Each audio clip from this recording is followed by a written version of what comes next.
There are films that frighten you with monsters, shadows, and violence. And then there are films that unsettle you for reasons you can't quite explain. The Hand belongs to the second category. It isn't the story of a severed limb that crawls back for revenge.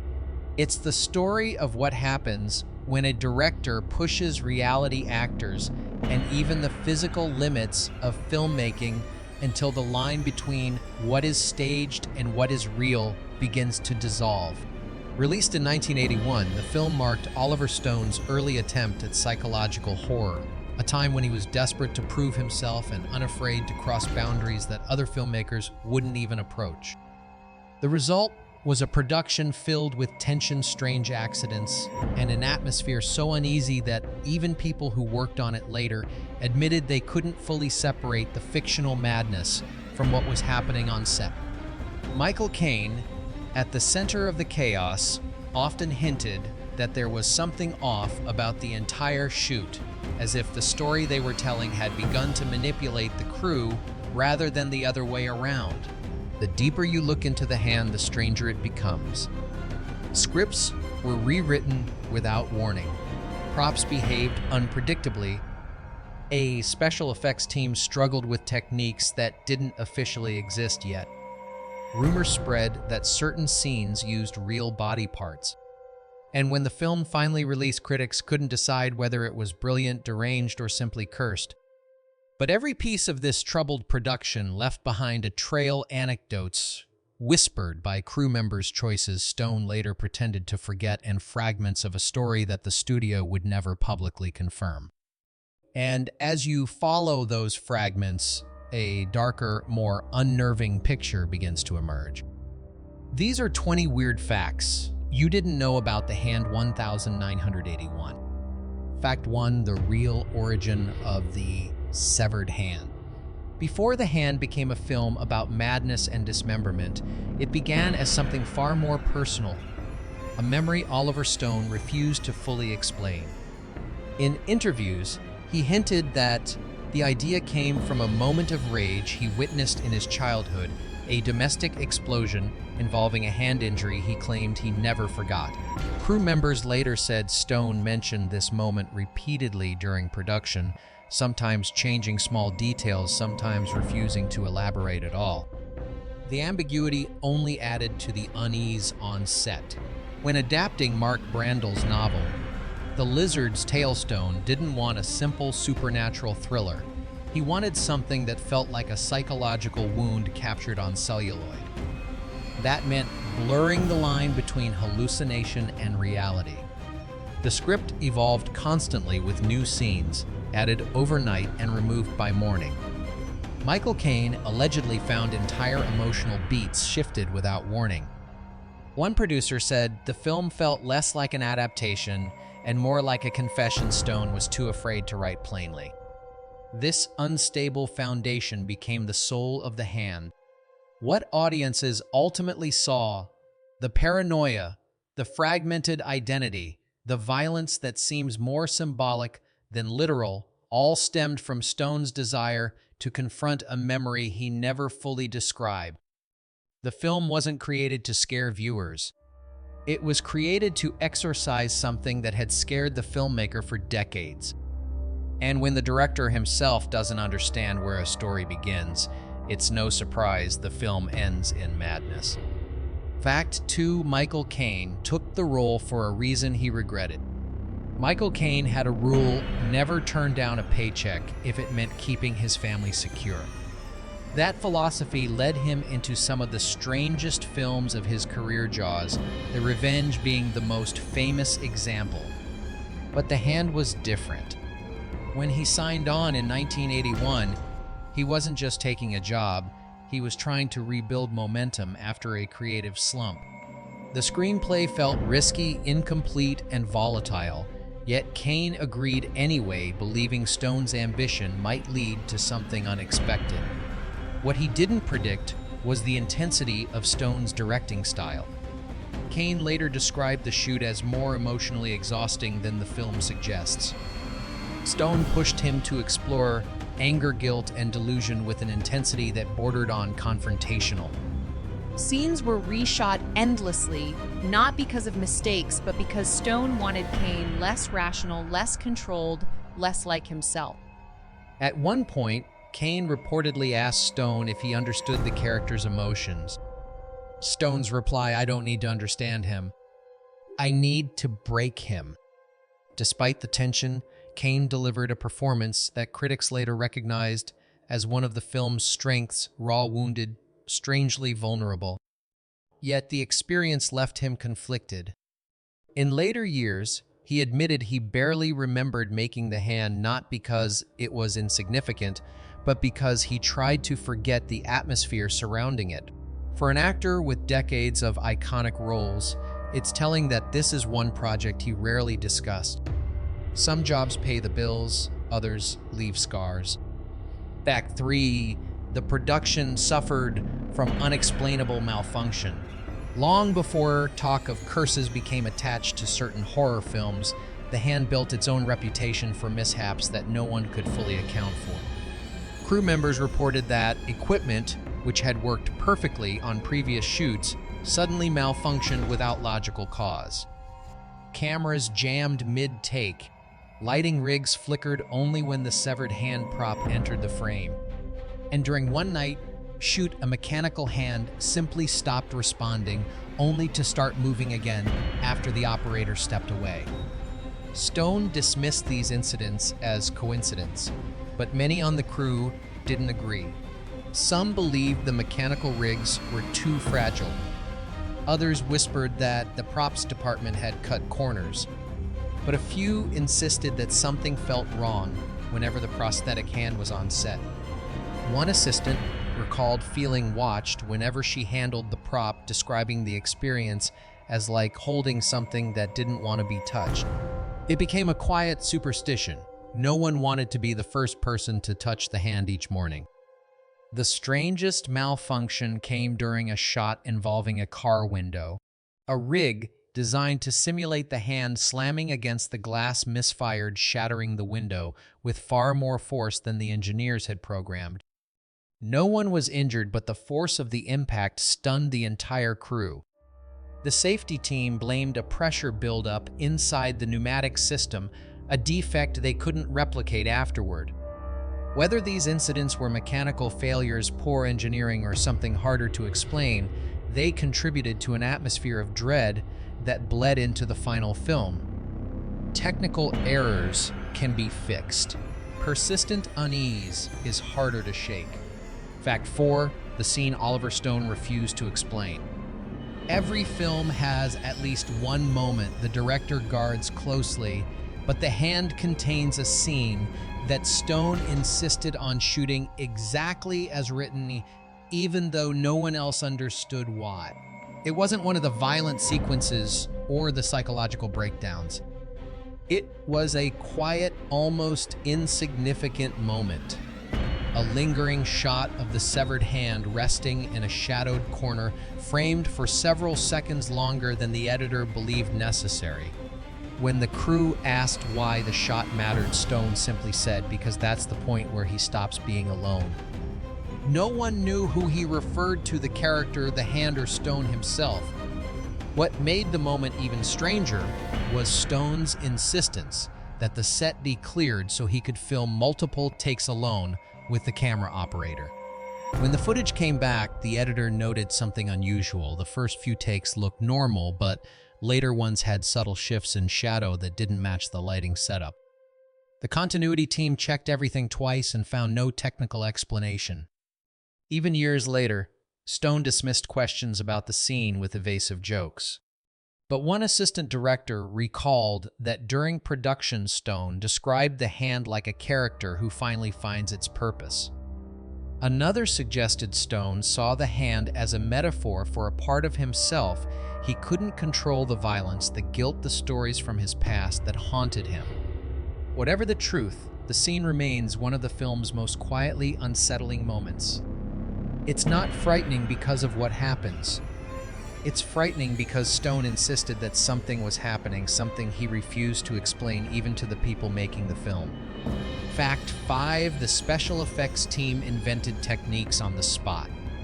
Special effects in 1981 were still primitive by modern standards, especially for a film with a limited budget. But the hand demanded illusions. Hollywood wasn't prepared for a severed limb that needed to crawl, grasp, wriggle, and attack with frightening precision. The production hired a team of practical effects designers who soon realized there was no existing blueprint for what Stone wanted. So they had to improvise building hybrid rigs that combined puppetry, mechanical triggers, hidden wires, and in some cases, physical manipulation by crew members crouched just inches out of frame. One engineer later admitted that several shots used mechanisms held together with more hope than metal. Another recalled designing a prototype that moved beautifully during tests, but collapsed the moment Stone pushed it to perform an unnatural twist. Despite their frustrations, the team delivered movements that looked disturbingly organic, so organic, in fact, that early test audiences believed the production had used a real severed hand. The most controversial technique came from a puppeteer who proposed using a mold based on a real human hand that had belonged to a recently deceased donor. The studio rejected the idea immediately, but rumors persisted for decades that some close-up shots did use an ultra-realistic cast taken from a body in a medical facility. Whether true or exaggerated, the rumor stuck because the movements in the final cut looked uncannily lifelike. The effect team walked away from the film feeling both proud and uneasy. They had created something groundbreaking without knowing whether they had crossed an ethical line in the process. In the world of practical effects, innovation is often celebrated, but in this case, even the innovators wondered if they had gone too far. Fact 6, the accident that changed the ending. Not all endings are crafted in the writer's room. Some are forged in chaos, and the hand discovered its final note through a moment no one expected. Midway through production, a stunt involving a collapsing structure went wrong when a wooden frame gave out earlier than planned. The stunt performer escaped with minor injuries, but the footage captured a fleeting, eerie moment, a silhouette resembling the severed hand emerging from the debris in a way that hadn't been scripted. Stone reviewed the accident footage obsessively. Something about the unintended movement, clumsy yet uncanny, fascinated him. He asked the editor to isolate the frames, slow them down, and experiment with inserting the motion into a later sequence. This led Stone to reconsider the film's final act entirely. The original ending was more psychological, leaving viewers uncertain whether the murders were real or imagined. But the accident convinced Stone to lean into the physical presence of the hand, giving it a more tangible and violent finale. Some crew members disagreed, arguing that the spontaneous silhouette only looked eerie because of the context of the accident. But Stone insisted it was a message from the film itself, a phrase that disturbed several people on set. When the studio saw the revised ending, they questioned why it diverged so dramatically from the initial script. Stone deflected, offering only the vaguest explanations.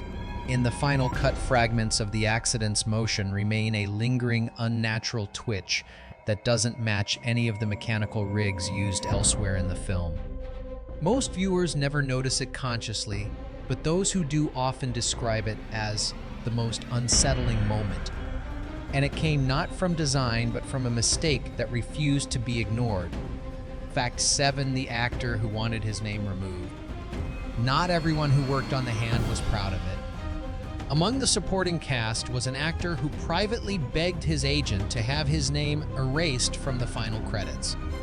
His objection wasn't to the story, the violence, or even Oliver Stone's intense directing style. Instead, it came from a single scene that left him deeply unsettled. According to crew members, he filmed a moment where the severed hand grips his arm with such unnatural force that he panicked mid-take, convinced the mechanical rig had malfunctioned. When the shot ended, he insisted the prop had tightened like a real hand. Effects technicians disagreed, claiming the mechanism wasn't capable of that kind of pressure. But the actor maintained his story, saying he felt fingernails digging into his skin.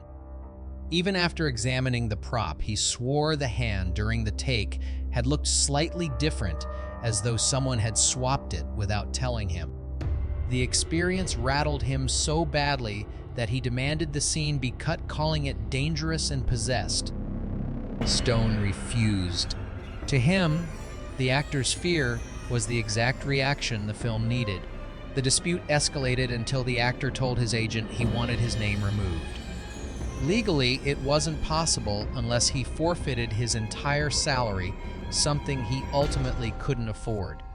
In later interviews, he never discussed the hand, always shifting the topic when journalists brought it up. But one former colleague revealed a detail that still circulates in fan circles. After the film wrapped, the actor refused to touch any prosthetics or mechanical devices for the rest of his career. It wasn't professionalism or superstition. It was the lingering memory of a severed hand that shouldn't have been able to move yet did. Fact 8, a script draft no one was supposed to see. Before the final shooting script was locked, Oliver Stone wrote a version of the hand that was far bleaker, far more violent, and according to one producer, nearly unfilmable. This draft was never meant for public eyes. It leaned heavily into psychological torture hallucinations and scenes that blurred reality to the point where the audience would never know which events were real. The hand itself appeared less as a prop and more as a manifestation of the protagonist's internal collapse. The studio found the draft disturbing not because of the violence, but because of what it revealed about Stone's mindset. One executive described it as a man dissecting his own nightmares. They demanded rewrites, insisting the story be grounded in physical events instead of spiraling into abstract horror. Stone reluctantly complied, but kept several of the disturbing elements in his personal notes. The forgotten draft resurfaced decades later when a crew member leaked descriptions of it at a film convention. The scenes allegedly included a sequence where the protagonist watches the hand mimic his gestures in a cracked mirror, and another where the hand crawls onto his chest while he sleeps, speaking in a whisper he can barely hear. None of this made it to the film, but fans who heard the descriptions believed the abandoned draft was more frightening than what appeared on screen. Stone downplayed its existence, calling it a creative exercise. But those who read pieces of it said the tone was shockingly intimate, as if Stone was using fiction to examine impulses he didn't want to acknowledge directly. If the filming of the hand was chaotic, the versions the world never saw were even more disturbing. Fact 9, the music score that made crew members uncomfortable. Music can transform a film, but in The Hand, the score did more than underscore tension. It unnerved the people who heard it before the film was even completed. Composer James Horner was still early in his career, but even then he had a gift for combining beauty with unease. His approach to The Hand was unconventional. He used isolated instrument recordings layered with distorted echoes that mimicked the sound of something crawling across a hard surface. During playback sessions, several crew members asked Horner to lower the volume because the high-frequency tones caused headaches. One sound technician claimed the score gave him a metallic taste in his mouth, a psychosomatic reaction he'd never experienced on any other film. Horner insisted the discomfort was intentional. He wanted the audience to feel tension in their bodies, not just hear it in their ears. Some early test viewers even reported feeling anxious before key scenes began, as if the soundtrack itself were warning them something was about to happen. A studio representative suggested softening the harsher sound textures, but Stone defended Horner, arguing that the music captured the protagonist's unraveling mind better than any visual effect could. The final score still contains fragments of those unsettling tones, though mixed more subtly than Horner originally intended. Fans who listen with headphones often describe a faint scratching sound beneath the orchestral layers, a detail that wasn't officially documented in the score sheet. Whether it was an intentional artistic flourish or a leftover artifact from the early recordings, it helps cement the hand as a film that disturbs not just through sight, but through sound.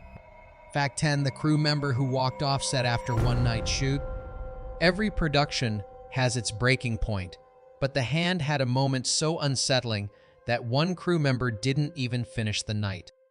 During a late shoot in a remote, dimly lit exterior location, a technician assigned to assist with the mechanical hand began noticing movements from the prop that didn't match the operator's controls. At first, he thought it was a timing issue, the slight lag common with pneumatic rigs. But then the hand twitched before the cue was even given. The technician reported the issue to the effects team, who dismissed it as miscommunication. But when the hand jerked violently during a reset with no one touching the controls, he quietly stepped back and refused to go near it again. Witnesses said he turned pale, muttering that it's following something that isn't in the script. A few minutes later, he walked to his car, drove off the lot, and never returned. Oliver Stone didn't comment publicly, but privately he was furious. Losing a crew member mid-shoot complicated an already chaotic schedule. Still, others on set admitted they understood the technician's fear. The night's fog, the flickering practical lights, and the uncanny movements created an atmosphere that felt less like filmmaking and more like triggering something dormant. The crew tried to rationalize it: electrical interference, faulty wiring, temperature changes affecting the pistons. None of those explanations held. When another technician tested the rig the next day, it behaved perfectly. The incident became a quiet legend. The moment someone fled not because of violence or exhaustion, but because a lifeless prop seemed to move with intention. Fact 11, the hand was not always a prop. Most viewers assume every shot of the severed hand was achieved using puppetry or mechanical rigs. But some of the eeriest scenes relied on something far simpler: a real human performer contorting his hand and arm into unnatural positions, then hiding the rest of his body so convincingly that even crew members watching the monitors sometimes forgot a person was behind the movement. The performer, a mime and physical contortionist, was hired after Stone complained that the mechanical rigs lacked emotion. Stone wanted the hand to feel expressive, not merely animated. The mime's ability to articulate fingers independently, twist his wrist at jarring angles, and create a crawling motion using muscle isolation made him the perfect solution. However, performing these movements repeatedly caused severe strain. After long takes, he often emerged, shaking his fingers numb from tension. The more disturbing part came after one particularly difficult scene. While reviewing the footage, Stone noticed the hand's movements seemed more frantic and erratic than what had been rehearsed. The mime insisted he had followed the choreography precisely, but the footage suggested otherwise: small spasms, rapid flicks, almost like the hand was responding to something unseen off camera. Stone loved the take and refused to reshoot it. The mime, on the other hand, described feeling disconnected during the performance, as if his hand had taken on a mind of its own. He finished the film, but afterward shifted his career away from physical contortion, claiming the experience had made him too aware of how easily the body can betray you. In retrospect, the most convincing moments of the hand's presence weren't mechanical at all. They were painfully human, and that may be what made them so disturbing. Fact 12, the deleted sequence that terrified the studio. During post-production, Stone delivered a cut containing a sequence so unsettling that the studio demanded its immediate removal. The scene was meant to appear halfway through the film, a dreamlike sequence where the protagonist wanders through his home late at night, searching for the source of faint scratching noises. Instead of a traditional jump scare, the scene built slowly, each room darker than the last, the scratching louder, more rhythmic, almost like breathing.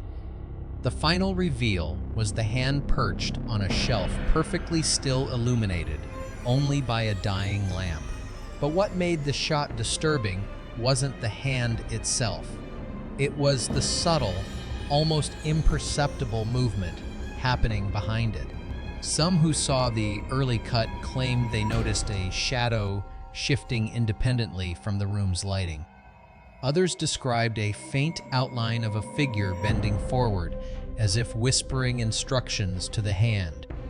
The studio's official objection was that the scene derailed narrative clarity. Privately, executives admitted it felt too supernatural, implying forces the film wasn't prepared to explain. One executive allegedly said, "If we leave that in the audience, we'll expect an exorcism, not a psychological thriller." Stone fought to keep the sequence, arguing that the ambiguity strengthened the film's surreal tone. But the studio prevailed. The entire scene, 5 minutes of footage, multiple camera angles, and a week of dedicated shooting, was removed. The negatives were archived and, according to some editors, later destroyed. Only a handful of people ever saw the sequence. Those who did insist it wasn't the hand that frightened them. It was the sense that something else was in the room, something the film never acknowledged again. Fact 13. Oliver Stone's obsession with the invisible witness. Throughout production, Oliver Stone repeatedly referred to an invisible witness, a concept that confused the cast and worried the crew. Stone insisted that every scene should be shot as though a third presence was silently observing the protagonist, judging him, closing in on him. This wasn't in the script, nor was it tied to the supernatural elements of the story. It was instead an internal rule Stone applied during blocking lighting and camera movement. He instructed the cinematographer to often angle the camera from slightly elevated off-center positions, as if representing the gaze of someone or something standing just out of view. Actors were told not to look directly into that space, but to feel it behind them. Michael Caine reportedly grew irritated, asking Stone who or what this unseen viewer was supposed to be. Stone's response was cryptic. "It's the part of him that's waiting for the truth." Some interpreted this as a metaphor for guilt or fractured identity. Others felt Stone was projecting unresolved personal trauma into the film's structure. But a few crew members found the idea unnervingly literal. One gaffer claimed that during nighttime shoots, he felt compelled to avoid certain corners of the set because Stone's direction made him believe something was watching them all.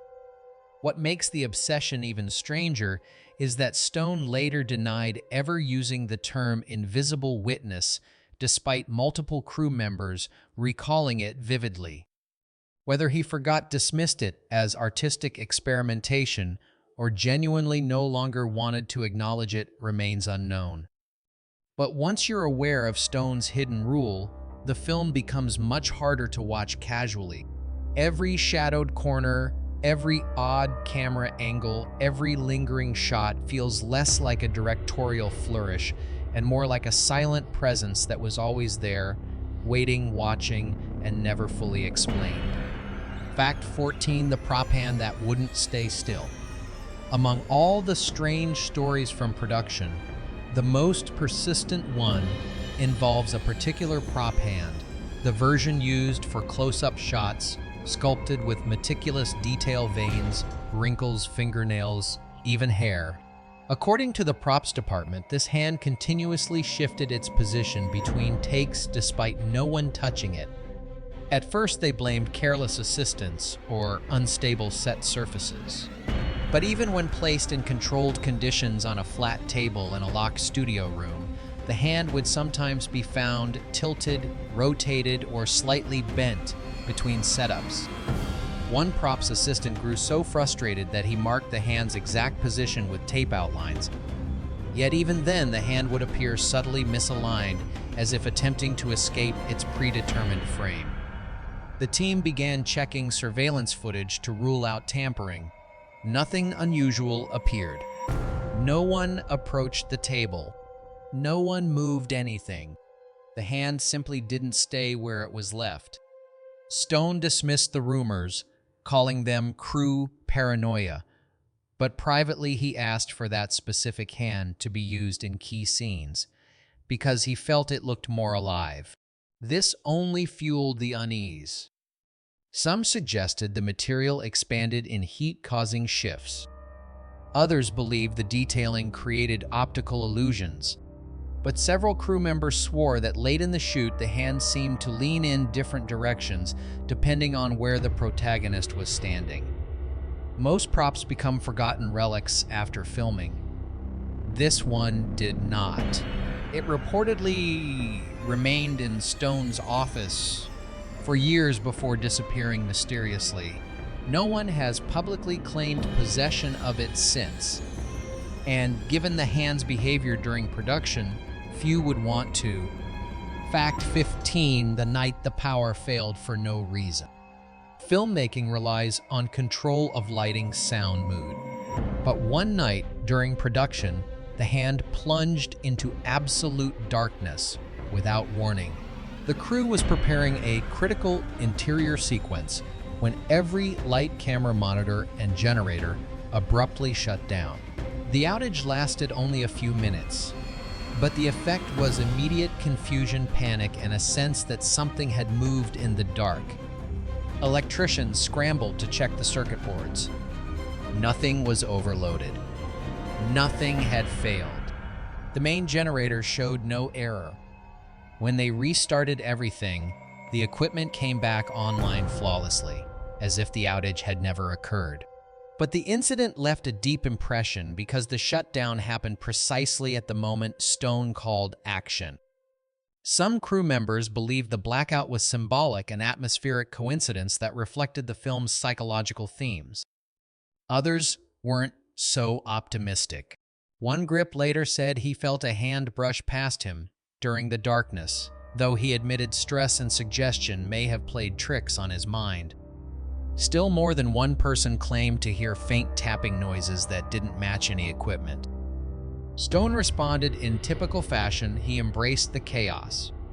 He told the cast to channel the fear into their performances, claiming the film wanted a moment of truth.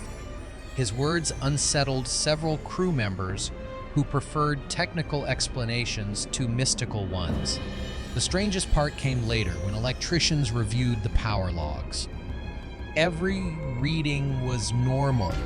No dips, no spikes, no external interference. As far as the equipment was concerned, the blackout never happened.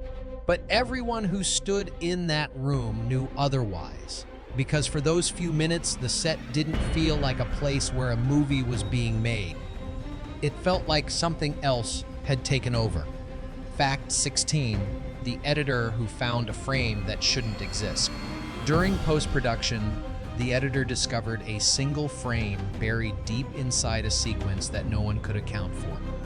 It appeared during a transition between two unrelated shots, a brief splice where the film should have been empty. Instead, the frame contained a blurred image resembling a human eye reflected on polished metal.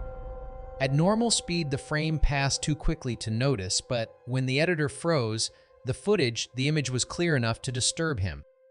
He assumed it was an accidental overlay or leftover from discarded footage. But when he checked the surrounding reels, no matching image existed.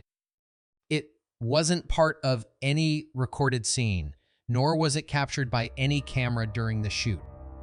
The editor called Stone to the room. Stone studied the frame for a long moment before saying, "If it fits the mood, leave it." The editor didn't. He removed it quietly, storing a printout of the frame in a folder marked Miscellaneous Errors.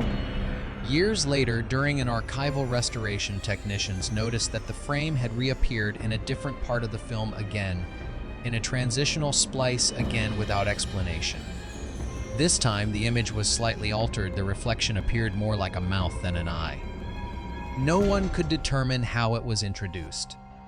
Some suggested degradation or chemical anomalies. Others thought it might be a double exposure. But a few editors who examined the anomaly admitted it didn't feel like any technical glitch they'd seen. Instead, the frame gave an unsettling impression, as though someone or something was watching through the film itself. Whether intentional or accidental, the phantom frame became one of the hand's most persistent myths. a reminder that some imprints refuse to disappear. Fact 17, ending Oliver Stone wanted but never filmed. Before the accident reshaped the final act of The Hand, Stone had a very different ending in mind, one that would have pushed the film into even more disturbing territory. According to early storyboards and an assistant who handled Stone's notes, the original ending involved the protagonist discovering that the severed hand wasn't acting alone. In Stone's concept, the hand was merely the first part of the body to separate itself with other pieces, waiting for their chance. The climax would have shown the protagonist in a moment of complete breakdown, glimpsing fleeting movements in reflections, shadows, and doorways, shapes resembling parts of his body twisting independently. The idea wasn't literal dismemberment, but psychological fragmentation, the loss of identity expressed as physical disintegration. Stone abandoned this concept for two reasons. First, the special effects budget couldn't support the complex illusions required. Second, the studio feared the ending would alienate audiences who expected a straightforward thriller. They wanted ambiguity, not existential horror. But Stone reportedly never let go of the idea. Years later, he referenced the unused ending in an interview about the pieces of ourselves we reject, though he didn't name the film. Crew members who saw the early sketches described them as disturbingly beautiful, more symbolic than gruesome, but still deeply unsettling. Some fans believe traces of this concept remain: the fragmented editing style in the final act, the lingering shots of shadows that don't quite match the protagonist's movements, the recurring theme of losing control over one's own body. Stone may not have filmed the ending he envisioned, but its ghost lingers in the rhythms and fractures of the film itself, hinting at a much darker vision beneath the surface. Fact 18, the studio screening that ended in silence. When the first full cut of The Hand was screened for studio executives, the reaction wasn't anger, confusion, or applause. It was silence. According to those present, the executives sat motionless as the end credits rolled, exchanging uneasy glances rather than feedback. One executive reportedly stepped into the hallway afterward and muttered, "I don't think this film wants to be released." The problem wasn't the violence or the surreal tone. It was the emotional heaviness that hung over the entire cut and atmosphere that several viewers described as oppressive. The film didn't simply depict madness, it seemed to pull the audience into it. Even those familiar with psychological thrillers felt unsettled in a way they couldn't explain. A marketing executive who attended the screening later said, "I felt like I had intruded on something private." In notes shared after the meeting, executives questioned whether the protagonist's descent was too raw, too personal. Some speculated that Stone had poured so much of himself into the film that the result felt like watching someone's breakdown on screen. They worried audiences would sense this and react poorly. Stone refused to tone down the intensity, insisting the film needed to feel suffocating. The studio argued that horror audiences wanted scares, not existential despair. Ultimately, a few cuts were made, but the core of Stone's vision remained intact. The strangest part of the screening was a report from a projectionist who claimed that during a reel change, he heard faint tapping from inside the projection booth, a rhythmic, deliberate sound. He assumed it was a loose film canister until he realized the tapping stopped the instant he moved toward the back wall. Officially, the screening's silence reflected confusion about how to market the film. Unofficially, it reflected something else, a shared sense that the movie itself was watching them back. Fact 19, the actor who swore The Hand changed positions in his trailer. Not all unsettling moments happened on set. One actor responsible for a minor but emotionally intense role reported a series of strange incidents in his trailer during production. He often kept one of the prop hands nearby to rehearse his reactions, studying its details so he could respond naturally during close-up shots. but he soon noticed the prop never seemed to be where he left it. At first, he chalked it up to fatigue, long shooting days, stress, and the creeping paranoia that comes from immersing oneself in a psychological horror film. But one morning he found the hand resting on his script, fingers curled around a page containing his character's death scene. He insisted he hadn't placed it there. When he asked the props department if someone had entered his trailer as a joke, they denied it and pointed out that access logs showed no entries. The actor became increasingly unsettled when he discovered the hand positioned at the edge of his sink fingers, pointing toward the drain as though trying to slip inside. Other times it lay on the floor near the door palm, angled upward as if waiting to be picked up. No matter how many times he moved it, the hand seemed to find new resting places that felt suspiciously deliberate. He eventually refused to keep the prop anywhere near him, requesting it be stored with the effects team. After production wrapped, he admitted the experience made him question his own perception of reality. "I know it's ridiculous," he said in an interview years later, "but I never felt like I was alone in that trailer." Whether the hand actually moved or whether his mind filled in the gaps doesn't matter.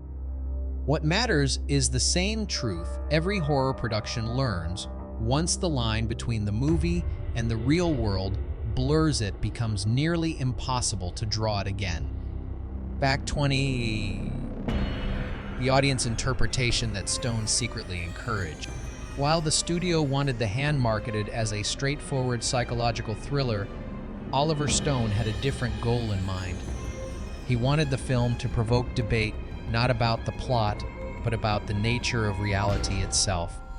During early interviews, Stone subtly encouraged interpretations that contradicted the studio's messaging. When asked whether the hand was truly alive or merely a projection of the protagonist's collapsing sanity, Stone's answers were intentionally ambiguous. "Maybe the hand is real," he once said.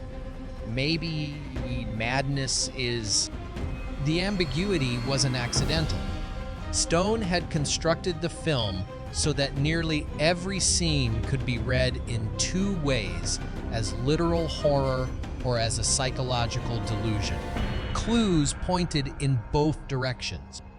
Some shots showed the hand moving independently, while others hinted the protagonist was present during moments he shouldn't have been. Stone wanted viewers to argue, to choose sides, to leave the theater unsettled, not by what they had seen, but by what they believed. This approach frustrated test audiences who wanted closure. But for Stone, discomfort was the point. He believed the truest horror wasn't a severed limb crawling across the floor. It was realizing that two people could watch the same story and walk away with entirely different truths. In that sense, the hand became less of a monster and more of a mirror. Over time, fans discovered hidden visual cues that seemed to support both interpretations. Some swore they noticed shadows that moved independently of characters. Others pointed to editing choices that implied the protagonist imagined entire conversations. Stone never confirmed or denied these theories. Instead, he left viewers with one final haunting suggestion: reality is whatever scares you the most. Bonus fact: the prop that vanished after filming. Of all the strange stories surrounding the hand, none is more persistent or more unnerving than the disappearance of the film's most important prop. The production used several severed hand models, but there was one designated for the most intense close-up shots, hyper-detailed, unnervingly lifelike, crafted with meticulous care. This was the hand that actors feared touching, the one props workers claimed shifted positions on its own, the one Stone always insisted on using when he needed the scene to feel alive. After filming wrapped, the props department packed everything for return, storage, or disposal. But when they inventoried the final list, the main hero hand was gone. It hadn't been checked out, signed off, or moved according to any production log. Stone assumed someone had stolen it, either as a souvenir or a joke. The crew denied it. Security reviewed access cards. No unauthorized entries. No suspicious footage. The hand had simply vanished. The studio brushed it off as petty theft, a collectible someone wanted badly enough to risk trouble for. But several crew members rejected that explanation. They remembered finding the hand in places no one admitted leaving it. They remembered the strange malfunctions, the late-night unease, the sudden blackout. Most of all, they remembered how the prop felt when held heavier than expected, oddly warm, almost responsive. One editor later joked maybe it just crawled away, but his laugh was thin-forced. Even he admitted the disappearance bothered him.